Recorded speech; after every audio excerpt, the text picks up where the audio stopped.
Cartas de Paulo de Tarso, primeira carta aos Coríntios, capítulo 10, versículo 12. Mensagem presente na revista Reformador, de junho de 1967, página 122, igualmente no livro Bênção de Paz, capítulo 40. O versículo: Assim, pois, aquele que julga estar em pé, tome cuidado para não cair. Primeira carta aos Coríntios, capítulo 10, versículo 12. Título da mensagem: No zelo fraternal.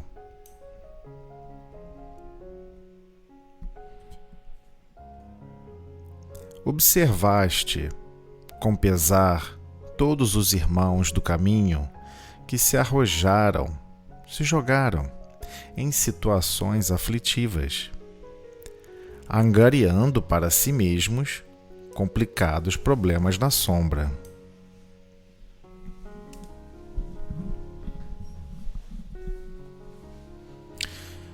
Os que perderam a confiança na providência divina e se desbordaram nos precipícios da rebeldia. Igualmente, os que desanimaram à frente das tentações e caíram no logro da morte voluntária.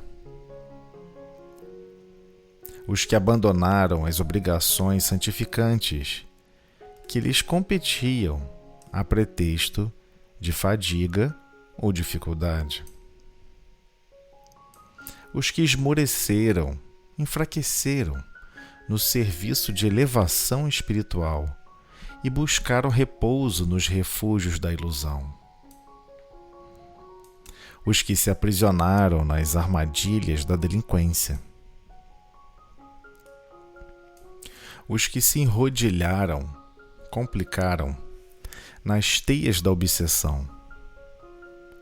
Os que se cansaram de fazer o bem. Os que trocaram os percalços, os obstáculos do trabalho pelos enganos do comodismo. Diante de todos eles, os nossos irmãos que entraram no cipoal dos obstáculos maiores, não pronuncieis censura ou condenação. Ao invés disso, ora por eles.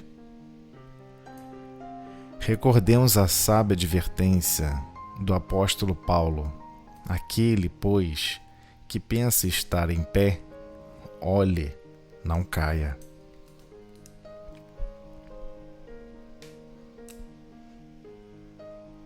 Breve comentário.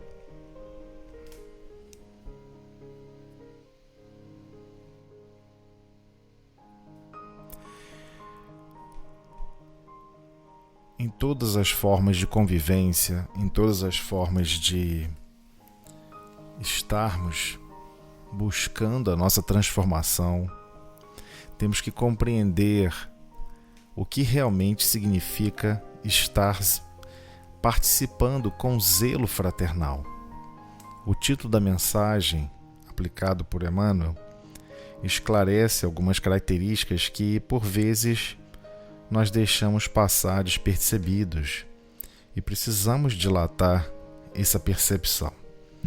Então, somente a palavra zelo, ela também pode ter, além da acepção de cuidado, ela também pode ser avaliada em termos de empenho eficiente em procurar o bem alheio. Então, no zelo fraternal, é o quanto estamos realmente empenhados eficientemente, de forma fraterna, para produzir o bem alheio.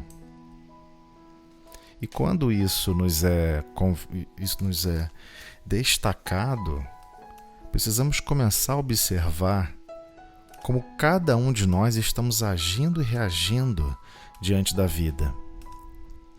Inúmeras situações surgem onde, no fundo, compreendemos que outros irmãos estão passando por aflições um tanto quanto mais demandantes, provas e situações mais complexas. E como estamos lidando ao observar e perceber esse sofrimento e essa dor? A maioria das vezes reagimos tentando reconhecer o mal, reconhecer os reflexos do mal e tentando por vezes destruir aquele que reage com o mal. Sendo que o cristão, e devidamente a consciência transformada, não busca fazer julgamentos e condenações, mas busca, acima de tudo, minimizar ou até mesmo apagar ou acabar com as consequências das reações do mal ou das ações maléficas provenientes de qualquer fonte. Então, é claro que diversas situações, cada um de nós, seja nessa encarnação ou outras encarnações, nos complicamos em problemas nas sombras. Nos jogamos realmente em situações aflitivas. E não podemos acreditar que estamos preparados para todo e qualquer tipo de situação. Será que estamos realmente confiantes que em qualquer situação não vamos nos rebelar?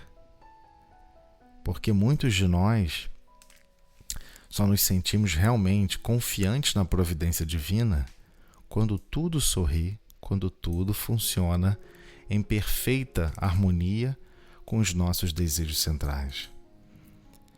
E quando Deus decide providenciar outras experiências que irá testar profundamente a nossa capacidade de suportar, de perdoar, de tolerar. Então, não devemos criticar, não devemos tentar apontar erros e faltas, e se tentar fazer o que Jesus fez e faz por cada um de nós. Nos ampara com total eficiência o máximo de bem fraternal por todos nós. E esse é o grande foco que todos nós deveríamos estar empenhados diante de toda e qualquer situação. Então, quando observamos pessoas prisioneiras a certas tentações, a certos vícios que promovem a morte voluntária do corpo físico, de um patrimônio que nos é emprestado para o nosso aprimoramento, deveríamos buscar realmente o zelo fraternal em amparar esses irmãos, essas pessoas. No mínimo com a prece, no mínimo, orar por eles. Então, Emmanuel cita inúmeras situações em que a maioria das nossas condutas e primeiras reações não são realmente ligadas à lei de justiça, amor e caridade. Queremos geralmente parar no conceito isolado de justiça.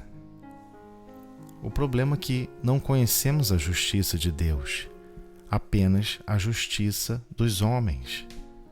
Apenas a justiça que nos foi apresentada pelo Império Romano.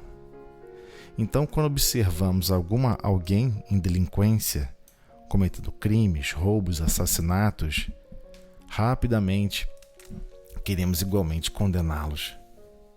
Mas e se nos for solicitado, até mesmo pelo Pai, auxilie a transformar este irmão? Auxilie a recondicioná-lo para a casa do Pai, atuando com a verdadeira lei, que é a lei de amor, a lei de justiça, amor e caridade. Então, descobrimos que estamos em novos terrenos, em novas formas de observar a vida e, principalmente, uma nova forma de sentir uns aos outros. A experiência no corpo físico é demandante, nos faz compreender que todo o princípio de justiça, no fundo, pertence a Deus, porque Deus consegue desempenhar é na sua condição máxima os reflexos necessários em nossos destinos com relação ao entrosamento perfeito entre a justiça, o amor e a caridade. Então, inúmeros são os exemplos que nos são comentados aqui por Emmanuel. Cita a rebeldia em relação à providência divina, a morte voluntária provocada por tentações irrefreáveis. Igualmente, muitos de nós alegamos fadiga e dificuldade com relação às próprias obras santificantes. Já sabemos que precisamos pedir e obteremos, buscai e achareis, batei e abrir-se-vos-á. Já compreendemos em detalhes, por outras explicações de Emmanuel igualmente, que o pedir é pedir transformações, caminhos diferenciados para transformar o nosso mundo íntimo. Temos a certeza de afirmar: eu não domino, eu não consigo me transformar, eu não consigo diminuir o meu orgulho, eu não consigo minimizar o meu egoísmo, eu não consigo transformar a minha vaidade dominante e reinante na minha forma de conduta e de pensamentos. Então, pedimos caminhos de transformações.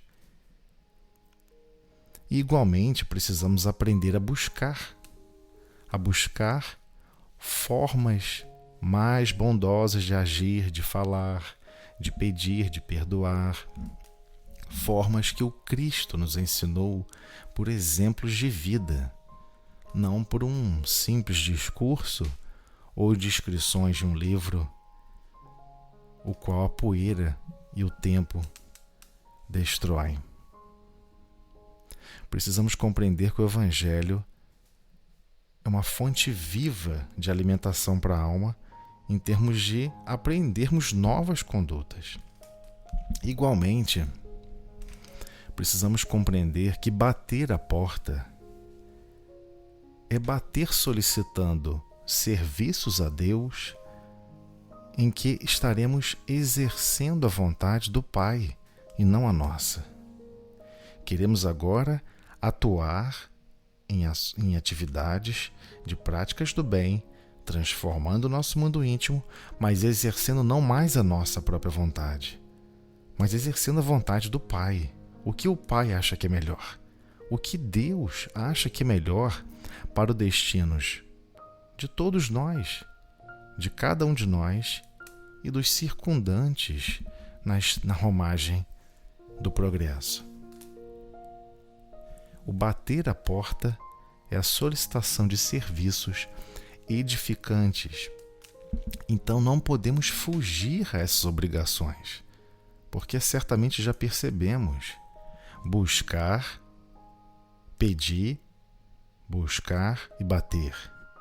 Pedir é pedir transformações íntimas, ou seja, pedir para cumprirmos as nossas próprias obrigações para conosco mesmo, em transformar o nosso mundo íntimo, transformar as nossas consciências. Buscar novas formas de como agir com o próximo é desempenharmos a expressão máxima que Jesus exemplificou em termos de obrigações santificantes para com o próximo. Amar o teu próximo como a ti mesmo, em sua expressão máxima. Mas igualmente precisamos compreender que temos que cumprir tarefas, ainda obrigações santificantes para com o Pai. Ou seja, temos que cumprir as tarefas conforme não mais a nossa lógica, os nossos desejos, e sim, segundo a vontade de Deus. Então, por vezes, abandonamos essas obrigações. Percebemos o tamanho da tarefa. E aquilo que nos competia, o que buscamos como pretexto, que estamos cansados, fatigados, e apresentamos igualmente inúmeras dificuldades para não exercer nem a transformação íntima, nem aprender a praticar o bem, e nem buscar compreender qual é a vontade de Deus. Igualmente, Emmanuel destaca que no serviço de evolução espiritual, de elevação espiritual, por vezes gostamos de ficar repousando nos refúgios das ilusões. E que refúgios são esses?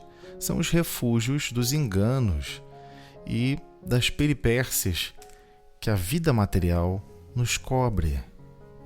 Então, por vezes, podemos ficar, durante um bom tempo, querendo viver só de contemplação da criação divina.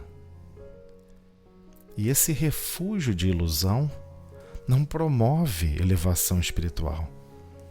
O reconhecer a obra do Pai, só por reconhecer, não irá transformar o nosso mundo íntimo, não irá nos educar como agir melhor, como praticar o bem, como a forma como Jesus exemplificou.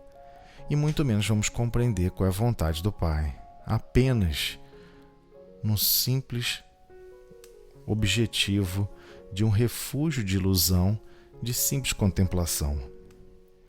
Como seria possível? O Pai trabalha sem cessar e todos os seus filhos apenas ficam contemplando em repouso absoluto. Não tem nenhum sentido.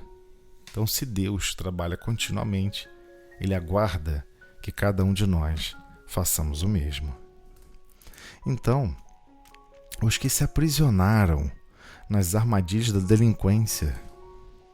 Então, temos que ter um cuidado muito, muito detalhado, porque sim, nós possuímos em nosso histórico do nosso mundo íntimo crimes, delitos que perpetramos com várias justificativas em outras existências e em outras encarnações. E temos que tomar muito cuidado, porque senão, dependendo da situação que nos é apresentada na encarnação, nos constrangimentos do dia a dia, nas dinâmicas da vida, vamos justificar que a ação delinquente tem justificativa e não tem. Mas por vezes nos prendemos a ações delinquentes devido a um coração ainda adoecido. Então não podemos cair nessas armadilhas.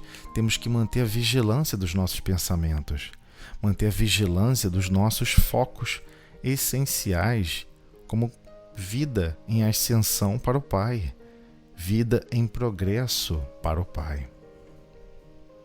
Então, igualmente, ele nos comenta, Emmanuel, sobre as complicações nas teias da obsessão, que são oriundas dos vínculos que trazemos com irmãos do passado, ou simplesmente por estarmos realmente vibrando em frequências que são similares a quem quer e deseja praticar o mal, se apraz ainda com o mal.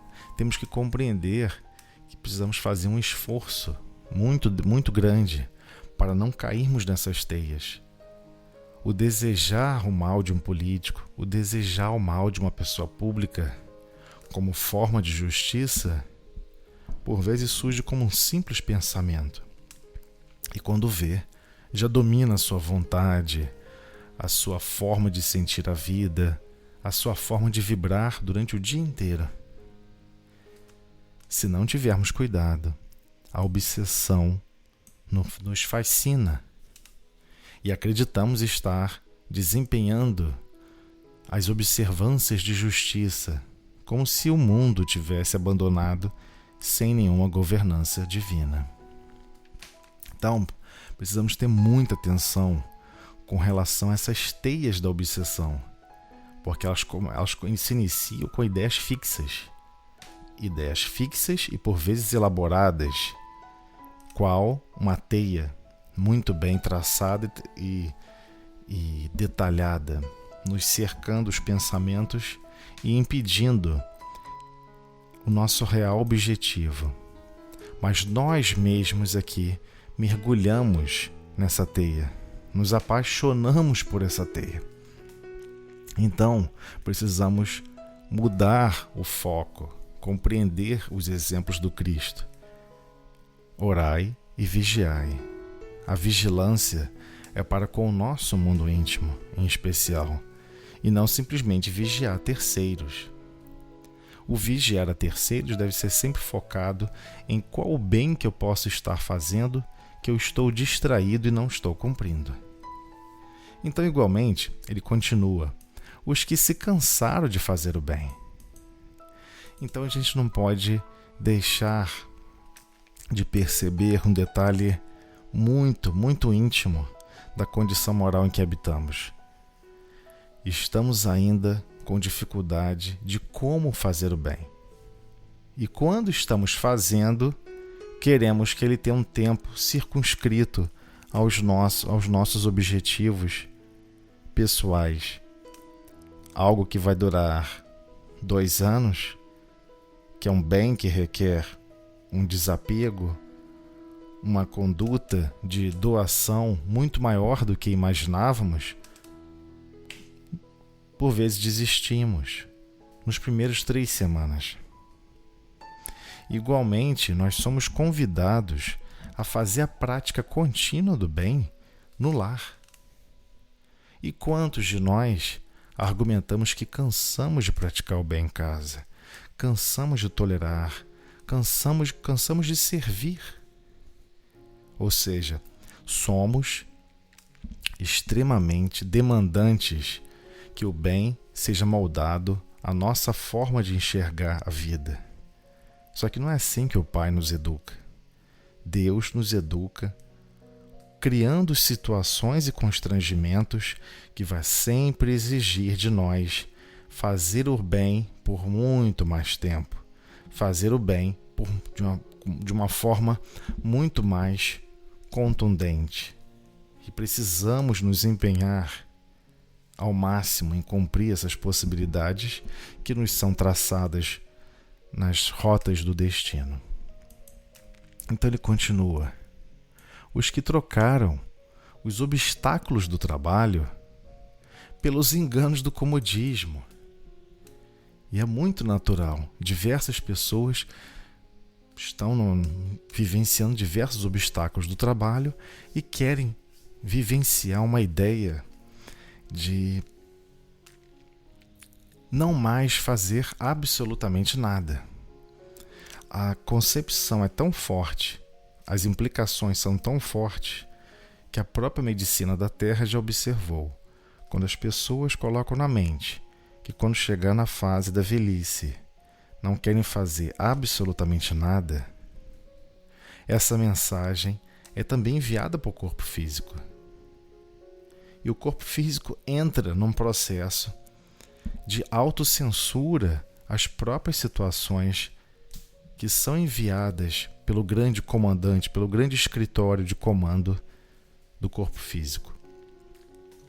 Ou seja, o próprio espírito que ali está animando aquele uniforme de trabalho não quer que aquele uniforme mais trabalhe em nenhum tipo de forma de exercício da vida.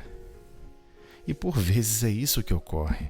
O corpo físico começa a entrar em colapso devido à ausência de vontade de fazer algo, não só pelo próximo, como por si mesmo. Então precisamos compreender a complexidade que o comodismo gera, como as consequências que são geradas com esse comodismo. Então ele continua: diante de todos eles, que também somos nós temos riscos de cair nesses enganos, risco de nos complicarmos em problemas na sombra. Talvez só não estamos sendo testados efetivamente na mesma intensidade que outros estão sendo provados. Então ele continua: diante de todos eles, ou seja, de todos os nossos irmãos que se encontram nesse grande cipoal de obstáculos maiores, não pronuncieis censura ou condenação. Ao invés disso, ora por eles. Então, precisamos realmente mudar nossa forma de sentir a vida. Precisamos, ao observar notícias de crimes, notícias de ações delituosas, seja de qual for o grau, popularidade ou impacto, devemos orar por aqueles que estão praticando a vivência nesse grande emaranhado de obstáculos a mais que está sendo perpetrado por essas individualidades, porque igualmente são nossos irmãos e todos eles são importantes para Deus.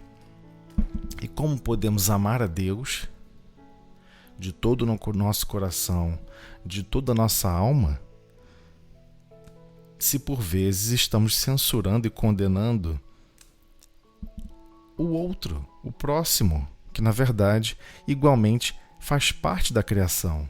Como podemos amar a Deus odiando, condenando e censurando a criação divina?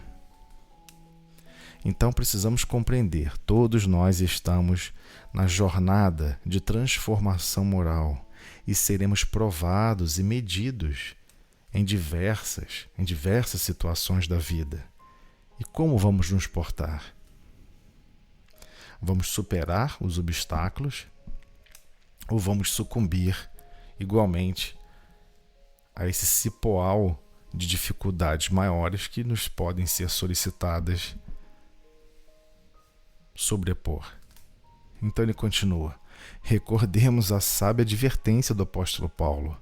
Aquele, pois, que pensa estar de pé, ou seja, que já alcançou aquela maturidade, aquela capacidade de suportar e de caminhar de pé diante de toda e qualquer situação, todo e qualquer cenário, olhe com bastante cuidado, porque sim, podemos cair.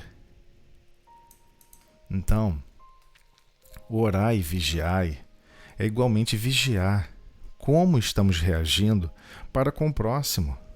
Será que estamos realmente dinamizando o nosso sentimento para com o próximo com um zelo fraterno? Será que estamos nos empenhando eficientemente na procura do bem alheio da melhor forma possível, da melhor forma fraternal que gostaríamos que estivessem fazendo conosco mesmos?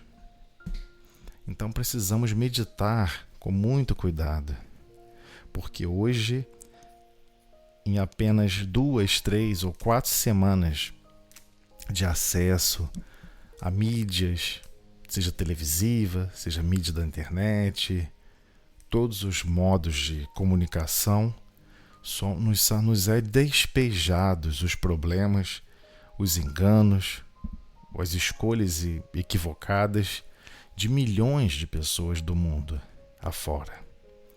Não mais de um bairro, não mais de uma cidade, não mais de um país.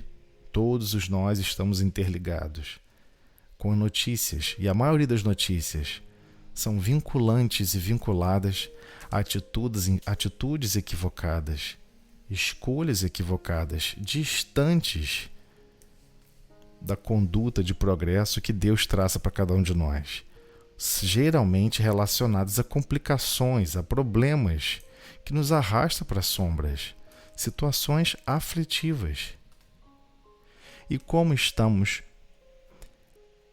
desejando o bem alheio daquele que está praticando essas ações aflitivas? Estamos condenando, destruindo, desejando mal, empreendendo pensamentos de que a lei de reparação de Deus é olho por olho, dente por dente.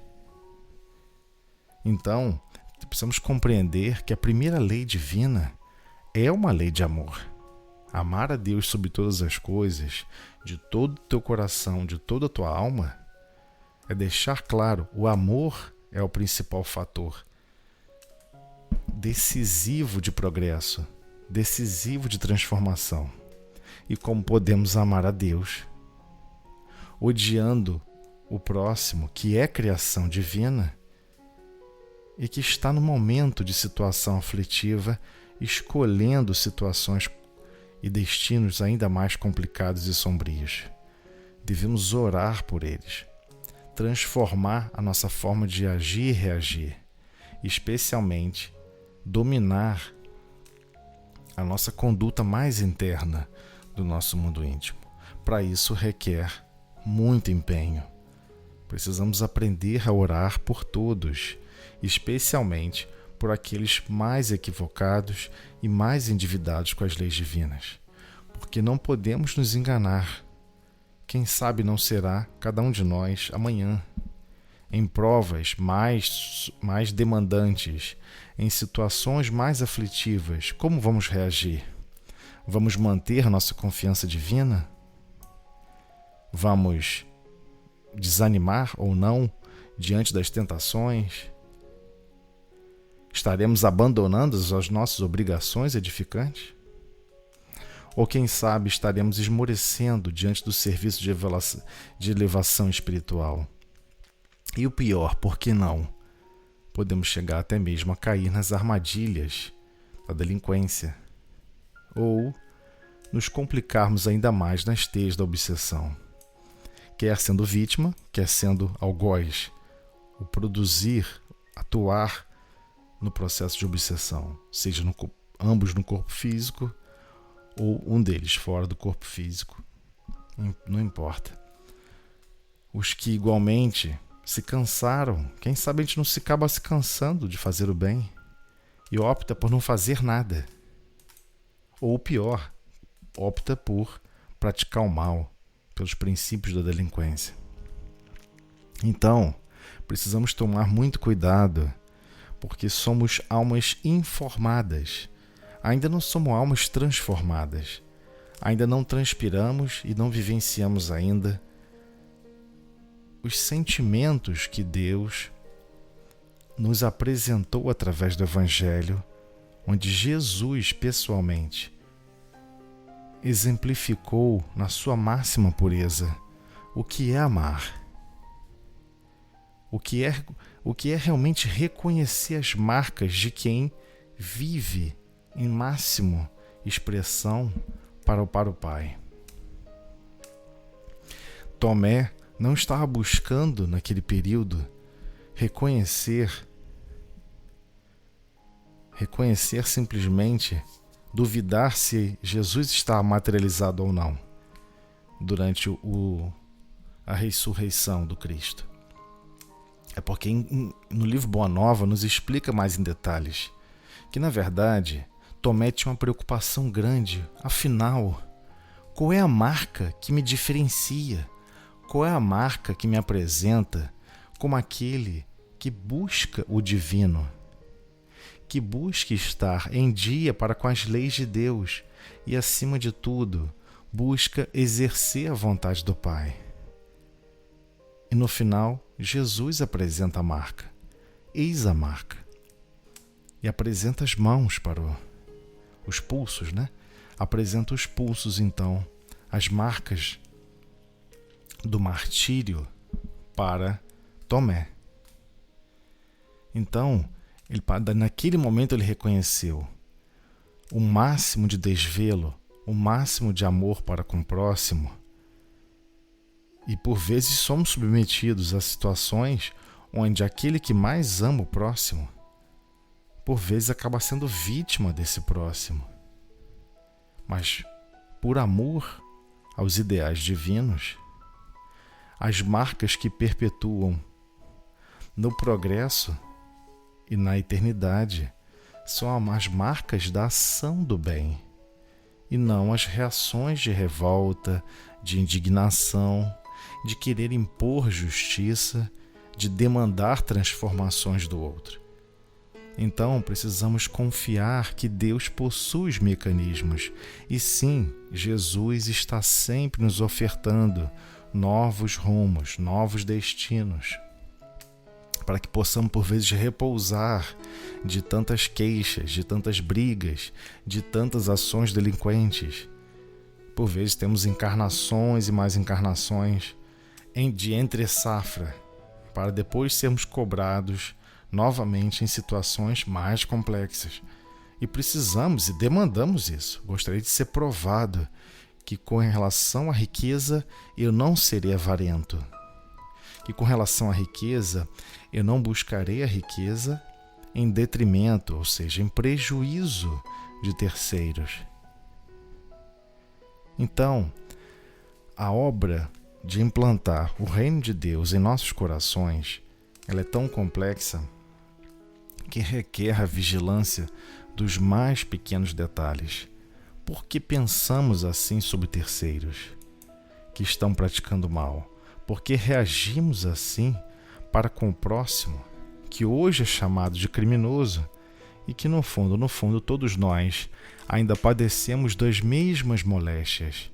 Só não fomos ainda descobertos, observados em detalhes. Chico Xavier tinha o hábito de, em cada município, cidade em que visitava sempre o presídio. E um certo dia, após sair de uma visita, o que com certeza o comoveu muito, Chico pergunta para Emmanuel, seu espírito guia que sempre o amparava nos mais ínfimos e nos mais grandiosos detalhes da sua consciência. Emmanuel, afinal de contas, o que é um criminoso? E a resposta: um criminoso é você que ainda não foi descoberto. Porque com relação às leis de Deus, todos nós somos criminosos. Todos nós estamos malbaratando as possibilidades que Deus nos oferta durante séculos e mais séculos. Não importa se tenhamos consciência plena disso ou não. O que importa é sempre o amanhã. O que importa é sempre os próximos minutos.